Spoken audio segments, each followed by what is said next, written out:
Hey everybody, I guess it's time I do a September video. I'm going to back up a little bit. I showed you my rucksack last time, showed you everything that was in it except a few items, that being food, and I've got a couple items here that I carry in my rucksack. Very light, freeze dried. Very light, freeze dried. It's always good to have snacks when you're out there. This is probably the most famous food on the Appalachian Trail right there. These all have shelf life items. This one here I put in there a year ago, but it's still good till February 27th, 2018.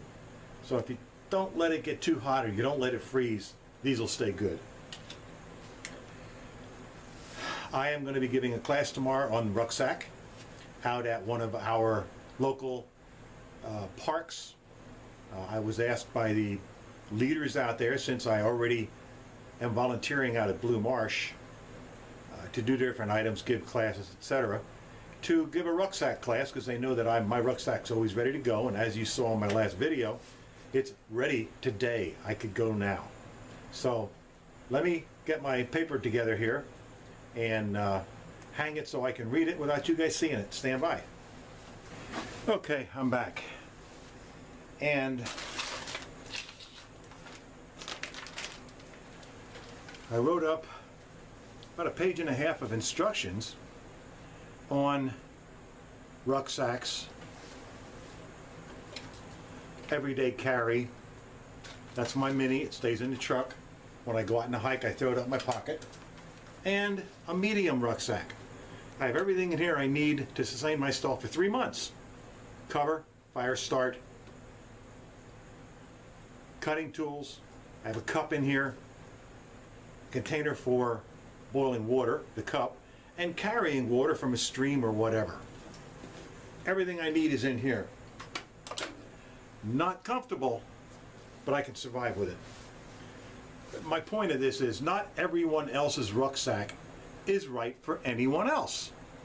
Mine, they're for hiking, camping, short trips. Mine is for survival in case I need it while out on the road. There are so many bobs, that's a bug out bag, that nothing can be set in stone as to what they have in them. You can go to Walmart, you can go to Kmart and buy a bug out bag. It has the necessities in there that will keep you alive on the road. Now keep in mind it doesn't have water, you'd have to get that yourself. But I found that all the equipment in there, probably minus this piece of equipment right here, the compass with a magnifying glass, is not the best equipment to have. The knives get dull very, very fast. They're very soft metal. They're very cheap metal. The handles fall off. You get my point. My rucksacks, the one you saw in my other video, the big one with the military digital display, is for me only. Now, I can take the wife with me. We can both survive on that one rucksack. But there are things in there that make life easier for me. Make things that will save my life and make things comfortable for me, not anybody else. I like to think of the 5 C's for rucksacks. We're talking about cutting tools, combustion, cover, container, and cordage. Cordage, rope. With those 5 items in a rucksack, you can sustain yourself for a long time.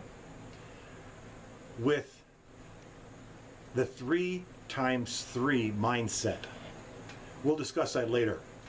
Now, people on YouTube, Wilderness Outfitters, have also added 5 redundancies. Get it? That would be the compass, a cotton bandana, a candling device, which we're talking flashlight, a cloth needle, and my eyes, I think that cloth needle should be changed to calories. With calories you can go for 3 weeks. And cloth tape. Now I use duct tape, Gorilla tape, T-Rex tape. They're very strong, they last, they'll help you put a tent together. You can tear them in strips and make a line out of them. When we talk in order, let's go with cutting tools. I'm not saying one tool. I'm not saying take one knife with you. But item number one is cutting tools. I like to take a knife. I like to take a saw, some sort of folding saw. Coulin's has a real good one out there. I like to take a small hand axe. And a cutting tool also includes something to open up cans or to open up metal, cut through metal. So you got to consider each one. I also have a hand chainsaw that has two handles on it. You can cut large trees with it real quick. You can take one of each. That's still a cutting tool. All right, we go with combustion. I'm not saying one type. I carry usually two of the Bic lighters and a ferrocerium rod. With those, I can start a fire. One thing I forgot to add on my list is practice. Everybody says, oh, it's nice to have this stuff. But until you've tried to use it and find out how hard it is to use it, I'm sure you've seen Naked and Afraid on TV, and I'm pretty sure you've seen all these dual survival shows. It's not easy to make fire. That wood gets damp. It's very hard to light. The next one is cover. There's a million Mylar blankets out there that are $1 each. They're good. They keep your body heat in if you wrap them around you. They can be used as part of a lean-to to keep rain and snow off of you. They also reflect heat. But they are cheap. I carry two 5x7s and a Mylar. Now, we're only talking a Mylar smaller than this Altoids can. That opens up to 5x7 or 6x8. Depends which one you get. That underneath the lean-to will reflect 75–80% of the heat back to your body from your fire, which is outside the lean-to. It'll also keep all the rain off you. They are completely waterproof. I take a hammock with me. Yeah, it's a hammock. It's made for laying on in the woods. But let me tell you, I don't use mine to sleep on. After a night of sleeping on a hammock, you get real sore if you're not used to it. This is where the training comes in. If you practice sleeping in a hammock before you take it out, you'll be okay. If you don't, you are going to be sore. You're not going to feel like walking. Your back's going to hurt. Your legs are going to hurt. I like to make a chair out of mine. Tie it between two pieces of rope and two trees. Let it hang. Tie at the bottom to another piece of rope and kick back. Now I have a YouTube video out there about that. Taking rope with you, or better than even rope is paracord. 550 pounds per. That's all you need, and it's small. All right, a container. Now, you all saw that I have the squeeze system, the filter, and a plastic foldable water container. But I also take a cup, a metal cup, so I can boil water. Sometimes you get some water that's really, really sketchy. You gotta boil it. You gotta bring it to a boil. They say as long as you get it to 168 degrees. Let me tell you, if I gotta get it to 160, I'm going all the way up to 212. That's where water boils. So I'm gonna get that water boiling for 10 minutes before I even consider drinking it. Of course, you gotta wait a while, and in the summertime, that's a bummer, waiting for that water to cool. A container. The platypus I carry in my rucksack carries 3 liters of water. That 3 liters of water will probably keep me going for a day and a half. If you're hiking, if you're really stressed out and going for it, you're going to drink it up fast.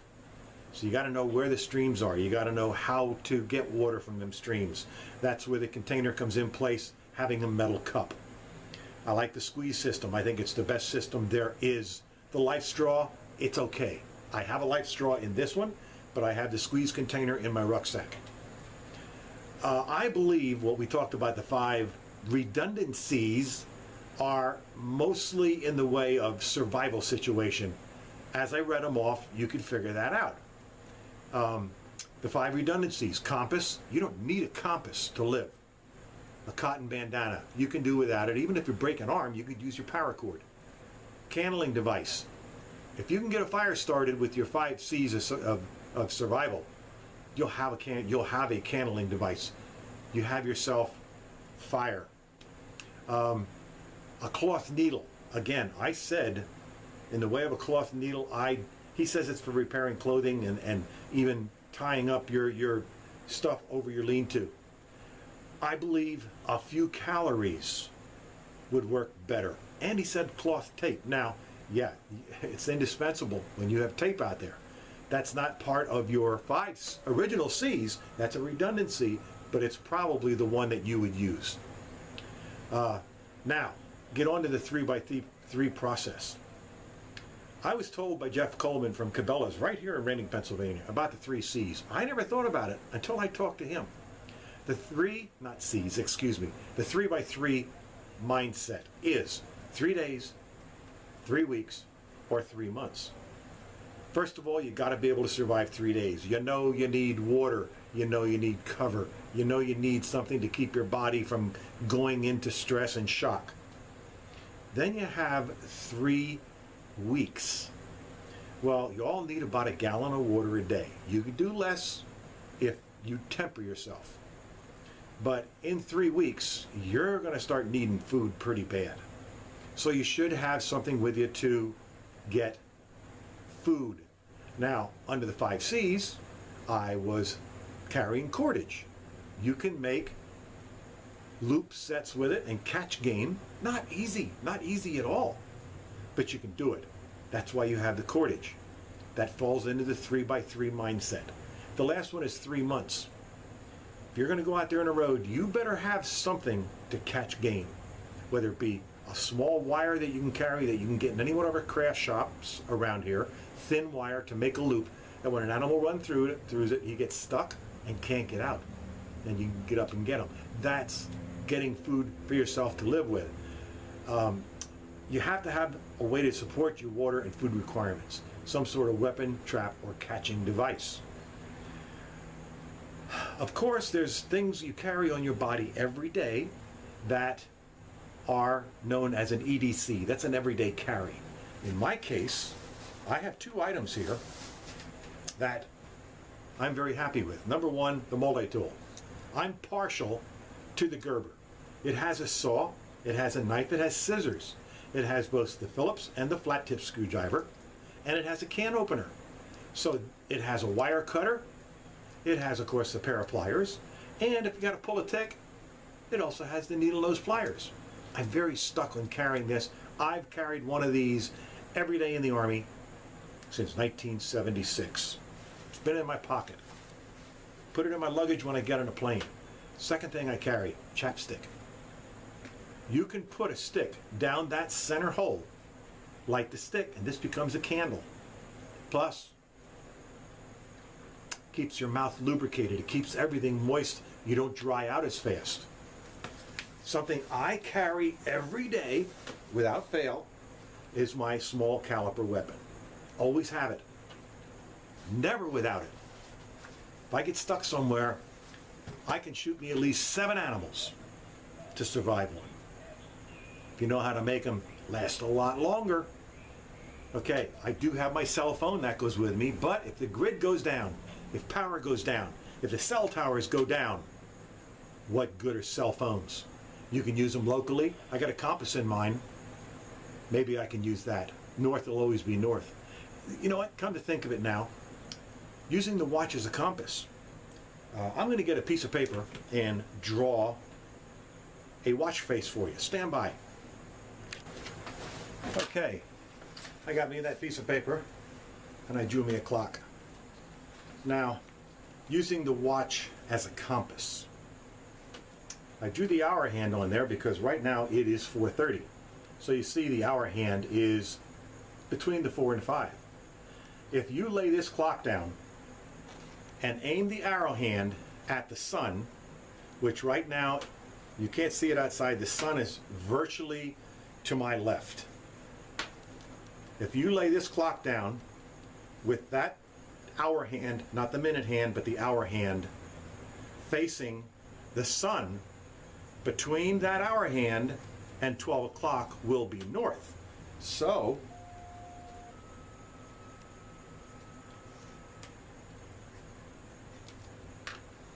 pointing that at the sun, laying this on the ground, the arrow I just drew, almost 9 o'clock, will be north. I happen to know, living here, that is north. This works as long as you're in the northern hemisphere. Southern hemisphere, you got to go the other way. So north would be up here, but you don't want north, you want south. Now you say, well, wait a minute, what if I go between 4 and midnight this way, or 4 and 12 this way? Well, that'll be south.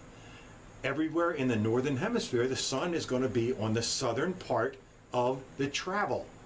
From east to west, it's going to be on the south side. So you know where the sun is, where it came from. That is going to be the south side, which is over my shoulder. North is back that way, and if you lay this down and aim that arrow at the sun, that arrow, okay folks, if you aim the hour hand at the sun, directly between 4:30 and 12 is going to be north. That's it. It's that simple. Of course, if you have one of these, you don't need it. You don't have to have a piece of paper. You can draw it right on the ground because you're going to want to look down on it anyways. Draw your clock. Aim the sun at the time it is. If you have a wristwatch, okay. If not, you know approximately what time it is just by the time of the day that you're walking. Do it right on the ground. You can point to north. You know approximately which way is north, south, east, and west that way. 2 more items I want to talk about is hiking poles. I take hiking poles with me every time. They are an extension of your legs. They keep your balance. They give your arms something to do instead of just hanging and hurting your shoulders where your rucksack is. They become support for your rucksack because you have them in the up position. They have to be adjusted correctly. When you buy them, ask the salesperson to show you the proper height for them. Many of them are adjustable, and they should be, so you can fold them up when you don't want to walk with them. But they have stopped me many times from falling on the trail. Now, I did get down one time and get a whiplash injury, as I explained before, but that was my own stupid fault. My left foot was stuck under a vine or a root. Doesn't matter. Don't think you have to get out there and hike 45 miles in one day. You're not going to do it. If you get 2 miles the first day, if you haven't practiced, you're going to be lucky. 2 miles is a good walk with a rucksack with water. Water is 8 pounds a gallon. That adds up quick, real quick.